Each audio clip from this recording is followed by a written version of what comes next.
The traffic light turned red, trapping the sleek black Rolls-Royce in the middle of a downpour. Inside sat Julian Blackwood, a man who owned half the skyline of Toronto. He checked his diamond-encrusted watch, annoyed. He hated the rain, he hated traffic, and most of all, he hated the beggars who swarmed the intersections of the city. He lived in a bubble of tinted glass and climate control, untouched by the grit of the real world. Julian wasn't born rich, but he had spent the last 15 years trying to forget he was ever poor. He had clawed his way up from the slums, sacrificing friendships, love, and his own morality to build his empire. Now, at 40, he was the shark of Bay Street. He was feared, respected, and incredibly lonely, though he told himself that solitude was the price of greatness. He had no family, no wife, just assets. A sudden thud against the window made him jump. A boy, no older than 8, was smearing a dirty rag across the pristine glass of the Rolls-Royce. The kid was soaked to the bone, wearing a jacket 3 sizes too big and shoes held together by duct tape. He was smiling, trying to earn $1. Julian pressed the intercom button, his voice cold and metallic. "Get away from the car. You're scratching the paint." The boy didn't hear him or chose to ignore him. He continued scrubbing, desperate for a coin. Julian rolled down the window just an inch, ready to shout. I said, "Scram. I don't have cash for you." The cold wind rushed in, bringing the smell of wet asphalt and exhaust fumes. The boy stopped, holding out a trembling hand. "Please, sir, just a loanie. My mommy's sick. She needs medicine." Julian scoffed. "Every mom is sick in this city, kid. It's the oldest trick in the book. Go find a job." He went to roll the window up, but his sleeve rode up his arm as he reached for the button. On his inner forearm, exposed for just a second, was a peculiar tattoo. It wasn't a piece of art. It was a crude, jagged drawing of a lighthouse with a cracked lens. The boy's eyes went wide. He froze, ignoring the rain pounding on his face. He pointed a grimy finger at Julian's arm. "Hey, double quotes," the boy whispered, his voice shaken. "I know that picture." Julien paused, his finger hovering over the window switch. "What are you talking about? Go away." But the boy didn't move. He leaned closer, pressing his face against the gap in the window. "The lighthouse," the boy said clearly. "My mom has a tattoo exactly like that on her arm." In the same spot, the air inside the luxury car seemed to vanish. Julian felt a punch to his gut that knocked the breath out of him. That tattoo wasn't something you picked off a wall in a parlor. It was a custom design drawn by hand on a napkin 20 years ago. There were only 2 in the world. Julian unlocked the door and pushed it open, stepping out into the rain. His expensive Italian suit was ruined in seconds, but he didn't care. He grabbed the boy by his wet shoulders. "What did you say, Julien?" demanded his voice cracking. The traffic light turned green, and cars behind him started honking, but Julian stood frozen in the intersection. "Who is your mother?" "What is her name?" The boy looked terrified. He thought the rich man was going to hurt him. "Elena," he cried out. "Her name is Elena. Please, don't hit me." Julian released the boy, staggering back against his car. Elena. The name echoed in his mind like a ghost. Elena wasn't just a name. She was the only woman Julian had ever loved. The woman he had left behind to chase his fortune. Flashback to 20 years ago. Julian and Elena were young, wild, and broke. They lived in a squat, dreaming of the future. They drew the lighthouse together, a symbol of their promise to always find their way back to each other if they got lost in the dark. They tattooed it on each other with a sewing needle, and in the ink one, drunk, happy night. If we ever separate, Alina had said, this will guide us home. But they did separate. Julian got an offer to work on an oil rig, a chance to make big money. He promised to send for her, but greed took over. The oil rig led to investments. Investments led to real estate. And somewhere along the way, Julian stopped answering her letters. He convinced himself she was better off without him. He thought she would find a nice, simple man. He never imagined she would be on the streets. "Where is she?" Julian asked the boy, his authoritarian tone gone. "Where is Elena?" The boy wiped his nose on his sleeve. "Wary. She's at the camp. Under the Gardner Expressway. She can't walk. She has a fever that won't go away." Julian looked at his Rolls-Royce, then at the boy. "Get in," he ordered. The boy hesitated. I'm dirty, sir. I'll mess up the seats. I don't care about the damn seats, Julian shouted, then softened his voice. Please, taking me to her now. The boy climbed into the leather interior, eyes wide with wonder at the dashboard lights. Julian jumped into the driver's seat, ignoring the angry honks of commuters. He spun the car around. For the first time in years, Julian Blackwood wasn't driving toward money. He was driving toward his past. The drive was short but felt like an eternity. The boy, whose name was Leo, sat quietly, dripping water onto the $5,000 carpets.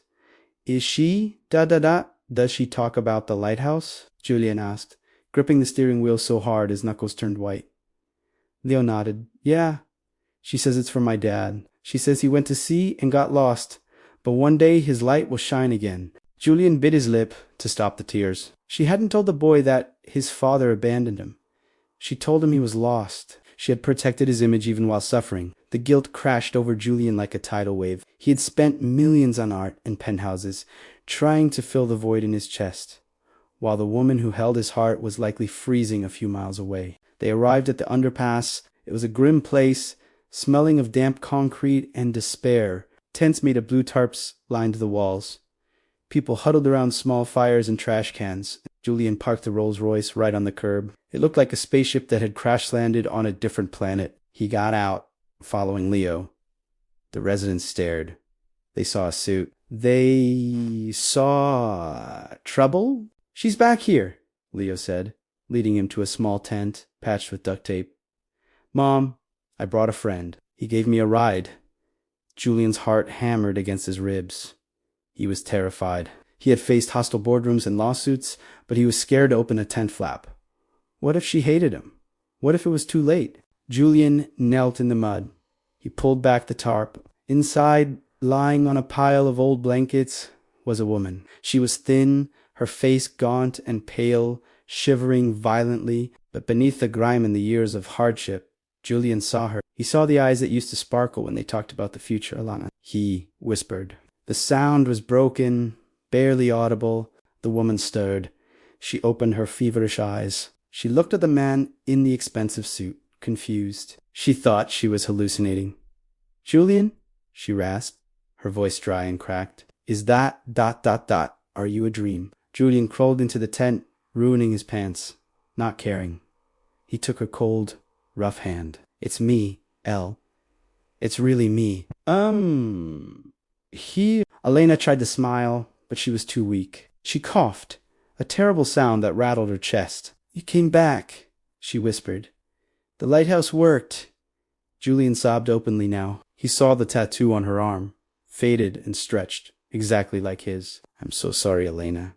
I got lost.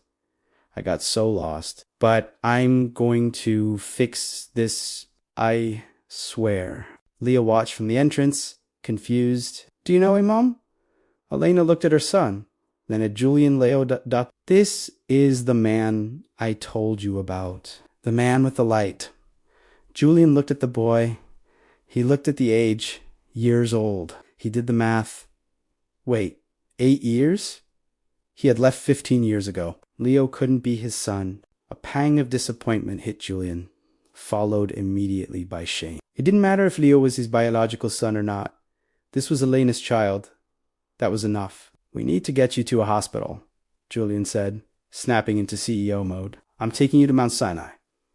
The best doctors.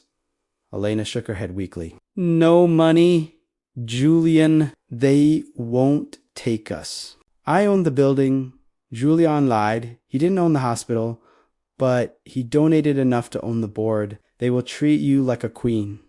He scooped Elena up in his arms. She was shockingly light, like a bird with hollow bones. He carried her out of the tent, through the rain, past the stunned onlookers. He placed her gently in the back seat of the Rolls-Royce. Leo, get in the front, Julian commanded. The boy scrambled in.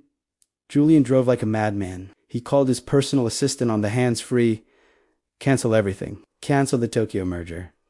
Get Dr. Aris on the phone. I'm coming in with a code red. Prepare the VIP suite. If anyone asks for insurance, tell them to bill Julian Blackwood personally. At the hospital, a team was waiting. They rushed Elena into the ER. Julian stood in the hallway, dripping wet, holding Leo's hand. The boy looked up at him. "Is she going to die?" Leo asked, his voice trembling. Julian knelt down and looked the boy in the eye. "Not on my watch. I have a lot of money, kid. And today, we're going to use all of it to save her." Hours passed. Julian paced the waiting room. He ordered food for Leo, burgers, fries, milkshakes, everything the kid pointed at. He watched the boy eat with a hunger that broke his heart. "So," Julian asked gently, "your dad, is he around?" He had to know. Leo shook his head, mouth full of fries. "Mom said he died before I was born. He was a good man, though. She loved him a lot." The doctor finally came out. "Mr. Blackwood, she has severe pneumonia and malnutrition. Her body is very weak. If you'd arrived an hour later, well, she wouldn't have made it. But she's stable now. She's asking for you." Julian let out a breath he felt he had been holding for 15 years. "Can I see her?" Julian walked into the room. Elena was clean, warm, hooked up to IVs. She looked better, though still fragile. She patted the side of the bed. Julian sat down. "You look expensive, Julian," she teased softly, a glimmer of her old self returning. "Life has been good to you." Julian shook his head. "No, life has been empty. My wallet is full, but my life is empty." "Who is the father, L?" Julian asked, needing to clear the air. "Leo. He's a great kid." Elena looked away, biting her lip. "He doesn't have a father, Julian." "Not really." Julian was confused. "But he's 8. I left 15 years ago." Elena sighed. "I lied about his age, Julian. On the streets, it's safer for a kid to seem younger. People give more money to a helpless child." "He's not 8, Julian asked. "He's 14, Julian. He's small because he hasn't eaten properly in years. Malnutrition stunted his growth." Julian's heart stopped. 14 the timeline. He did the math again. 14 years ago, he had come back once for one night. He had visited her to say a final goodbye before moving to New York. Julian looked at Elena with wide eyes. "Is he?" Elena nodded, tears spilling down her cheeks. "He's yours, Julian. I found out 2 months after you left for New York. I wrote to you. I sent letters to your office. Your secretary sent them back unopened. She said you didn't want beggars bothering you." Julian felt like he was going to vomit. His secretary, his gatekeeper, he had given strict orders to filter his mail, to keep the riffraff away. He had unknowingly blocked his own son. He had condemned his own flesh and blood to a life of starvation while he ate caviar and pen. He stood up and punched the wall. "I didn't know," he sobbed. "I swear to God, L, I didn't know." "I know," Elena said softly. "I tried to hate you, but every time I looked at Leo, I saw your eyes. I saw your stubbornness. I couldn't hate you. So I told him you were lost at sea. It was better than telling him his father chose money over him." Julian fell to his knees beside the bed, burying his face in the sheets. "I'm so sorry. I've wasted so much time." Just then, Leo walked in. He looked taller now that he wasn't hunching against the cold. He looked at Julian crying. "Why is he crying, Mom?" Leo asked. Elena smiled. "Come here, Leo." The boy approached.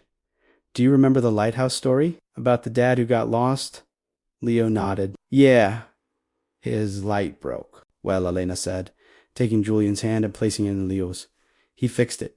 He found his way home." Leo, ... "This is your dad." The room went silent.